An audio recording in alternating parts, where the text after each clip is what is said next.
咁目前中山仲有邊啲投資類型嘅產品值得大家考慮呢？咁佢回報率又有幾高呢？咁今期咧，我帶大家嚟到咗呢一個我個人認為啦，性價比同埋係最優質嘅一個投資類型產品啦，同大家介紹翻嘅。Hello， 大家好，呢度係劉晨報好盤即刻報個 channel 啦。咁我係主持人 Jason 啦。咁今期嚟到咗中山市區呢邊啦，同大家介紹翻一個我個人目前認為係一個投資類型嘅產品，而且性價比十分之高嘅一個項目啦。咁呢個屬於係中山東區嘅，咁隔離咧就係地鐵站啦。項目嘅名咧就叫做富源108嘅一個天娛啦。咁佢目前最抵嘅一個單價去到幾錢咧？7688蚊，係啦，清水嚟嘅，所以咧佢嘅一個性價比咧係十分之高嘅。咁目前嚟講，如果係一個投資類型嘅產品咧，係十分之睇一個地區嘅發展以及佢目前周邊一啲配套啦。咁首先鏡頭望過嚟先。可以睇到我哋右手邊一啲起重機嘅位置咧，就係我哋嘅一個隔離嘅地鐵站啦。呢條路行翻出去咧，就係一個地鐵口嚟嘅。咁目前呢個咧叫做旗江新城站點啦，佢係已經完成咗主體嘅一個封頂噶啦，包括9月份嗰時咧，9月初嗰時咧，去到咗。一共有五個地鐵站咧，係已經完全封咗頂㗎。咁預計咧係2026年嘅一個12月底咧，就可以正式投入使用翻㗎。咁佢個地鐵咧係已經係準備可以交付俾大家嘅一個配套啦。包括門口呢一塊空地咧，係一個108呢邊自持嘅一個商業風情水街啦。咁同樣都係一個配套嚟嘅。包括遠處少少咧係有翻一個澳門嘅一個。來嘅一個商場啦，包括呢個項目去到咗中山一個山姆啦，梗係近排啱開嘅啦，都係講緊10分鐘左右嘅車程就可以享受翻㗎。所以佢個周邊嘅配套以及一個目前後期嘅發展嚟講咧，係比較有一個潛力喺度嘅。咁因為目前嘅單價咧就去到咗7000零蚊啦。咁如果你提前去佈局翻嘅話，我相信後期等佢發展起身之後咧，你唔可以話升值先啦。咁起碼佢一個保值空間咧係有十分之大㗎啦。咁我哋入翻嚟先。咁其實一個投資類型嘅公寓咧，佢一個收益嘅方式咧就得兩種嘅啫。一種咧就係等佢升值之後再出手。咁呢個咧喺目前嘅市場嚟講咧就先唔考慮先啦。咁第二種咧都係一個比較主流嘅一個公寓嘅一啲收益方式啦。咁就係租金啦。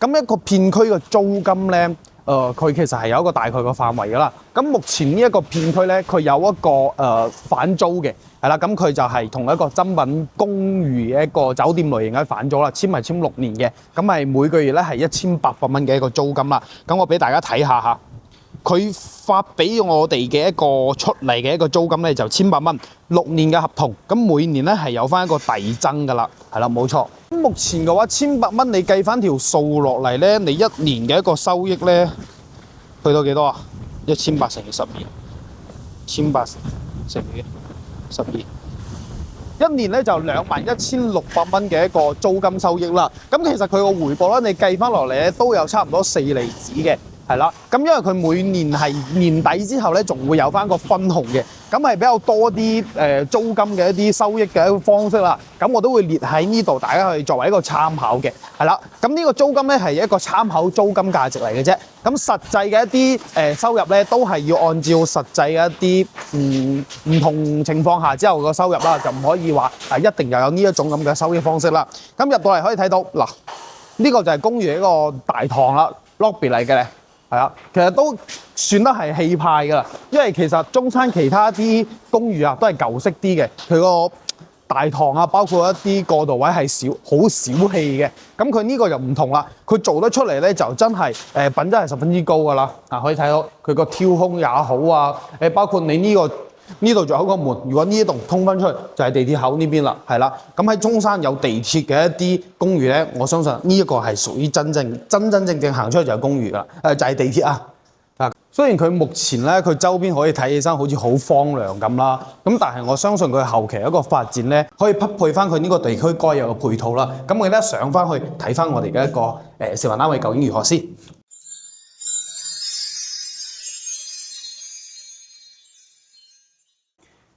嗱，咁我哋上到嚟啦，其實可以睇到佢成個過渡位啦，佢係比較偏向一啲公寓式嘅酒店啦。咁佢呢個咧係一個5梯21伙嘅。咁我哋睇翻呢個 A1 戶型咧，咁佢係47.24平方啦，咁就508尺。咁入翻嚟先睇到嗱，其實成個公寓嘅一啲佈局嚟講咧，我覺得呢一種咧係比較新穎啲嘅，係啦。正常嚟講嘅話，佢其實入到嚟門口呢度有條樓梯衝翻上去就一個兩房，係啦，就咁嘅。但係佢呢個咧，我個人認為又幾新穎喎。但係見仁見智啦，因為有啲人唔係好，即係唔係好中意呢種佈局嘅。入翻嚟嗱，呢個就係餐廳位。過翻嚟呢個梳化就擺喺呢度，咁唯一一個唔好嘅好似冇電視機，係啊，放唔到電視機，係啊，呢個位。咁過翻嚟呢度啦，就有一個開放式嘅廚房啦。咁佢眾所周知啦，公寓係冇明火嘅，啊，就放咗個電磁爐喺呢邊，啊，包括呢度有個飄窗坐喺度，係啦。咁但係個飄窗幫唔到，係啦，所以呢個空間咧就有少少浪費咁啦。佢成個層高咧就4米嘅，咁佢底下呢度係間咗個房嘅，咁到嘅時候呢度係冇嘅，你要自己整嘅。啊！呢度就整翻個牆喺度咯，咁呢度整翻門咯，咁樓下呢度咧就多一間房俾你使用翻咯。嗱，其實佢嗰個高度咧應該有2米噶啦，2米都唔算話特別嘅壓迫咯，係啦，只可以話係一個比較適合嘅一個高度咯。咁包括呢一個位咧，仲有一個儲物空間嚟嘅，係啦，你只可以放儲物空間嘅啫。係咯，自己喺度放啲嘢咁啊，擺喺度。因為呢個位置你想利用起翻咧，就比較自己雙下頭腦咁睇下點諗咯。自己點 design 咯呢度位置。我個人認為就係放啲雜物咁差唔多噶啦。呢度就係洗手間位，乾濕分離都做好噶啦，係啦。咁佢呢個洗手池咧喺呢度入邊嘅，咁其實都還好嘅，乾濕分離做好，該有嘅嘢咧都有。作為一個公寓嚟講咧，應該係夠噶啦。咁呢度咧就上翻去2樓噶啦。咁2樓咧係有2間房嘅，係啦。如果你真正要全部做房嘅話，佢可以話47平方做3房俾到你。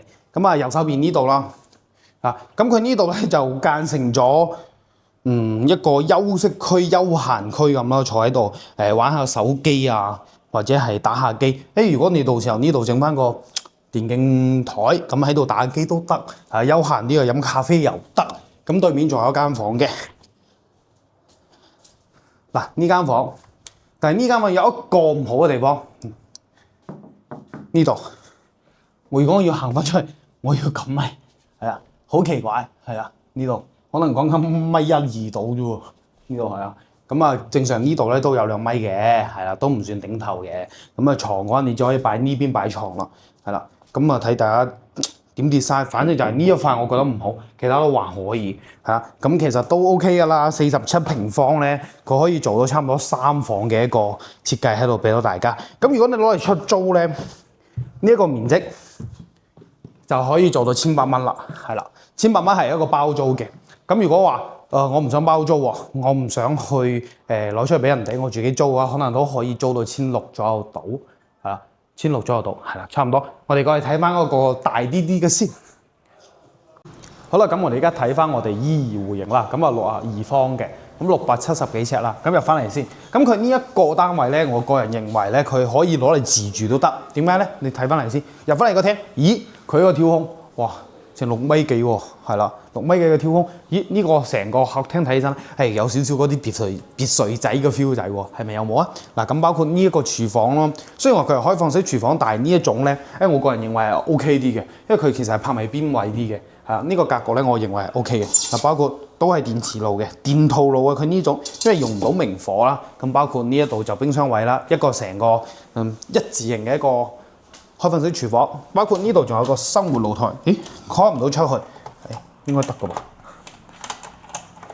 噃。佢出唔到去，但係大家出唔到去，但係你可以睇下佢出邊其實有個露台嘅，你可以放洗衣機、大眼仔，晾下衫都得。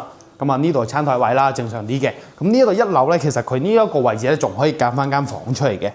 但係如果間咗之後咧，可能會影響到少少你個廳嘅一個闊落啦。咁佢呢度可以作為一個興趣啊，或者係電競房啊，或者你喺呢度工作都 OK， 係啦。我建議呢度咧做一個工作嘅空間，咁使到你成個廳呢邊咧會闊落好多。咁包括1樓呢度咧仲有一個洗手間嘅，係啦。嗱，呢個洗手間咧比較大啦，係啦，比較大啦，多邊形嘅一個乾濕分離淋浴室啦，洗手池啦、馬桶啦。呢一個淋浴間咧，衞生間咧，差唔多都好似個住宅咁噶啦。佢包括呢度樓下咧，仲有翻少少一啲儲物空間，你可以攞嚟整嘅，係啦。放下鞋啊，放喺呢度其實 OK 嘅。睇翻2樓先，咁其實二樓咧，佢係間咗2間房出嚟嘅，係啦。嗱，二樓間咗個2間房，咁包括呢個中空望翻落去咧，其實都係一個比較舒服嘅一個狀態啦。咁呢度咧就係一個配套嘅一個套間，係啦。咁佢米7米67床啦，3邊落床做到，包括佢嗰個空間咧，都係好舒服嘅。包括有翻我一個好大嘅一個採光通風窗啦。呢度就係配套翻嘅洗手間位啦。同1樓嘅洗手間差唔多嘅，乾濕分離、洗手台全部都整好晒，係啦。對面咧，仲有一間房啦。嗱，呢度仲有一間房啊。咁佢呢度咧，佢就冇擺床，佢就擺咗一個，佢相當於係2樓嗰個客廳咁個位置啦。其實空間嚟講咧，你可以做翻個嗰種榻榻米，日式嘅榻榻米，就將嗰個晾起佢，攞個床架，跟住放個床墊喺呢邊，其實都可以做一間房嘅。咁睇翻大家自己點去選擇。如果你話係作為一個買呢一隻攞嚟去出租咧，我個人認為咧就唔係好抵嘅。係啦，如果你出租嘅情況下咧，我比較建議買細嗰隻，因為細嗰隻佢嗰個租值，包括一個租賃嘅市場咧係比較熱門啲嘅。一般租樓都係1-2個人喺度咁去租噶嘛，所以都唔需要太大。嗰邊咧係值得租多啲嘅。咁呢度咧啲攞嚟作為自己一個住嘅選擇更加之偏多啲嘅。OK。好啦，咁都同大家去介紹咗，以及上去睇咗我哋嘅一個示範單位啦。咁大家覺得呢一個項目咧，值唔值得大家去考慮咧？咁總結翻佢一啲優缺點啦。首先佢有啲咩優點咧？首先就係佢作為一個東區呢邊嘅一個地鐵上蓋嘅物業啦，以及佢呢一個片區嚟講咧，係屬於東區嘅旗江新城啦。咁以後咧，中山嘅一個發展咧係以中往東嘅，咁包括去到馬鞍道嗰邊啦，以及呢一塊咧係屬於東區嘅再東邊啦，叫做旗江新城，係一個發展嘅一個重心嚟嘅。咁佢周邊除咗有我哋嘅地鐵之外啦，仲會有翻相應嘅一啲商業配套啦。咁周圍咧係現有所知係有3個，雖然係規劃咗已經落咗地㗎，只係未開始去起啫。咁同埋咧108呢邊咧係會有翻個地標嘅一個寫字樓嘅。咁以前咧佢係作為一個500幾米嘅一個超長嘅一個地標，但因為限高問題咧，佢就被 cut 咗一半，變成一個雙子塔啦。咁每一個雙子塔咧都有200幾米嘅，咁係一個甲級嘅寫字樓嚟嘅。咁所以以後嗰邊咧係會有比較多啲就業崗位啦。咁就業崗位多咗之後咧，就會變相嘅人流多咗之後咧，就係嗰個租賃嘅市場咧會相對嚟講會比較旺翻起身嘅。係啦，咁目前嘅一個酒店嘅一個返租啊，係有6年嘅合約啦。咁我相信6年之後咧，佢呢一個片區啦，七七八八一啲配套咧，我相信都會已經係實現咗㗎啦。包括明年就會有翻我哋嘅地鐵啦。咁佢有少少缺點就係咩？都係啱先我哋所講到嘅，就係周邊一啲嘢暫時未起，需要一個時間去等待佢一個發展啦。咁都係一個比較大嘅一個短板嚟嘅。如果冇呢個短板嘅話，我相信佢呢一度咧係會比較熱門嘅，係啊，都係比較搶手啊。咁目前嘅價錢咧就7680蚊嘅一個指定樓層啦，係啦。咁如果感興趣，如果想了解嘅街坊咧，可以去私信我或者電話我，咁我同大家去講講邊個樓層、咩單位、咩總價，同埋有啲咩優惠活動，同埋一啲租金嘅一啲返租以及收益究竟係有點樣嘅咧，我就一一 send 俾大家。因為視頻咧就比較倉促啲，如果一個個介紹嘅話，可能時長相對嚟講拉得比較長啲。如果想去更加之細緻了解嘅街坊咧，就電話我或者 WhatsApp 我都得。咁我 send 俾大家去考慮去參考下先，係啦，買唔緊要，先睇清楚呢一個地方究竟值唔值得大家去抌一嚿錢入去投資先。咁今期視頻咧就大概到呢度啦。咁如果後期仲要想了解中山其他啲投資類型嘅項目啊，或者係話有啲咩筍盤推薦㗎，都可以揾翻我呢邊，隨時電話25小時騷擾我啊。咁我哋今期就到呢度，下期再見，拜拜。